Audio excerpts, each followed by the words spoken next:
সিরাজগঞ্জের যমুনা সেতু ও সেতু পশ্চিমে উত্তরবঙ্গ মহাসড়কে ঈদ উপলক্ষে ঘরফেরা মানুষের চাপ বাড়তে শুরু করেছে। সরকারি অফিস ছুটি শুরু হওয়ায় এবং ঈদ ঘনিয়ে আসার সঙ্গে সঙ্গে যানবাহনের সংখ্যা বাড়ছে। বিশেষ করে বিকেলের পর থেকে এই চাপ আরও বাড়বে বলে ধারণা করা হচ্ছে।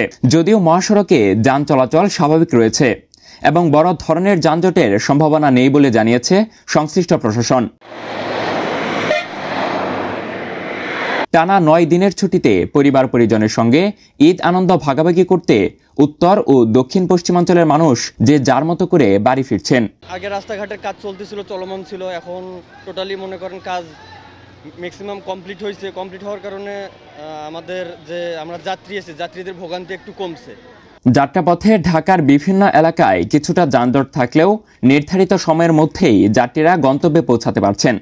না এখানে কোনো যানজট নেই। যানজট শুধু ঢাকায়, পুরান ঢাকার মধ্যেই সবচেয়ে যানজট বেশি। তো আপনার হচ্ছে ঢাকা থেকে এই পর্যন্ত আসছে, আমি আসতে শুধু গাবতলী থেকে চান্দুরা পর্যন্ত একটু জাম পাইছি, আর কোনো জাম পাই নাই। তবে প্রতি বছরের মতো এবারও বাসে অতিরিক্ত ভাড়া আদায়ের অভিযোগ উঠেছে। অনেকেই অতিরিক্ত খরচ এড়াতে খোলা ট্রাকে করে বাড়ি ফিরছেন, যা ঝুঁকিপূর্ণ হলেও বাধ্য হয়েই এই সিদ্ধান্ত নিচ্ছেন তারা। Akhirul Lin, Moon Times News, Sirajganj.